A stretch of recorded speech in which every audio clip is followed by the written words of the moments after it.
आज Doubtnut app download करें। Doubtnut पर अपने सभी गणित, रसायन विज्ञान, भौतिक विज्ञान और जीव विज्ञान के डाउट्स का करो सफाया। बस प्रश्न की फोटो खींचो, एक ही प्रश्न को क्रॉप करो और तुरंत वीडियो सोल्यूशन पाओ। अभी डाउनलोड करें। हमारा सवाल है कि घास की पत्तियों की शिराओं के बगल में अभ्यक्ष बाह्य त्वचा की बड़ी खाली वर्णरहित कोशिकाएं क्या होती हैं? हमें दिया है वातरंध्र, द्वार कोशिकाएं, पुलास्थ कोशिकाएं, आर्द्रत्व कोशिकाएं। तो अगर हम यहाँ पर बात करें तो हमसे कहा गया है कि जो घास की पत्तियां होती है उनमें शिराओं के बगल में कुछ कोशिकाएं पाई जाती है। तो अगर बात करें तो हम यहाँ पर कह सकते हैं कि जो घास होती है, घास के अंतर्गत यहाँ पर हम कह सकते हैं कि एक तो ये एक बीज पत्रियों के अंतर्गत आती है।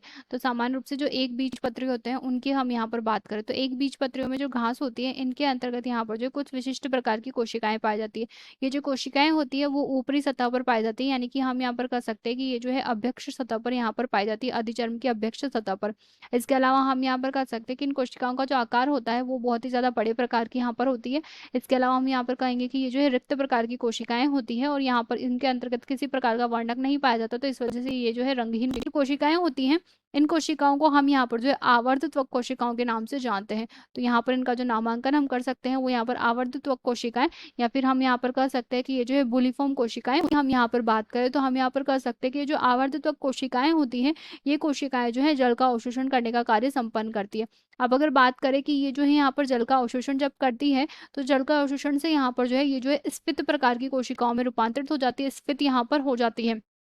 जब ये यहाँ पर स्फीत हो जाती है तो जब यहाँ पर पत्तियां सूख जाती है तो सूखी हुई पत्ती को यहाँ पर जो है पुनः से यहाँ पर खोलने का कार्य संपन्न करती है। तो पुनः से यहाँ पर हम कह सकते हैं कि पत्तियां जब सूख करके मुड़ जाती है तो उसे वापस से सीधा करने का कार्य संपन्न करती है। फिर यहाँ पर हम कह सकते हैं जब ये कार्य संपन्न हो जाता है तो ये कोशिकाएं पुनः से यहाँ पर जो जल की कमी हो जाती है और फ्लैसिड यानी कि नॉर्मल हो जाती है। इसके अलावा अगर अन्य कार्य की हम बात करें तो हम यहाँ पर कह सकते हैं कि कोशिकाएं जो होती है वाष्पोत्सर्जन को कम करने का कार्य भी संपन्न करती है। जब वाष्पोत्सर्जन अधिक होता है की कमी करवाकर यहाँ पर जो है उन पत्तियों को मोड़ने का कार्य भी संपन्न करती है। तो वाष्पोत्सर्जन की दर भी यहाँ पर कम करने का कार्य संपन्न करती है। तो हमारे ऑप्शंस के अंतर्गत हमें दिया है वातरंध्र। वातरंध्र की अगर बात करें तो हम इसे लेंटिसेंस के नाम से जानते हैं और हम यहाँ पर कह सकते हैं कि पादप का ऐसा क्षेत्र जो कठोर होते हैं, तो तना यहाँ पर जो है कठोर क्षेत्रों के अंतर्गत आता है। उन क्षेत्रों से जो वाष्पोत्सर्जन क्रिया होती है वो यहाँ पर जो लेंटिसेल्स के द्वारा होती है। तो ये ऑप्शन तो हमारे यहाँ पर गलत हो जाएगा। जो रंध्र होता है उसके अंतर्गत यहाँ पर द्वार कोशिकाएं पाई जाती है और वाष्पोत्सर्जन की क्रिया संपन्न करती है, तो ये भी गलत होगा। पुलास्थ कोशिकाओं की हम बात करें तो हम यहाँ पर कह सकते हैं कि ये जो क्रेन्स एनाटॉमी के अंतर्गत विशिष्ट प्रकार की कोशिकाएं पाई जाती है, तो ये भी गलत होगा। अगला दिया है आवर्तक कोशिकाएं, तो हम यहाँ पर कह सकते हैं कि ये इसका आंसर है बुलिफॉर्म कोशिकाएं। तो ऑप्शन डी जो है हमारा इसका मुख्य आंसर होगा।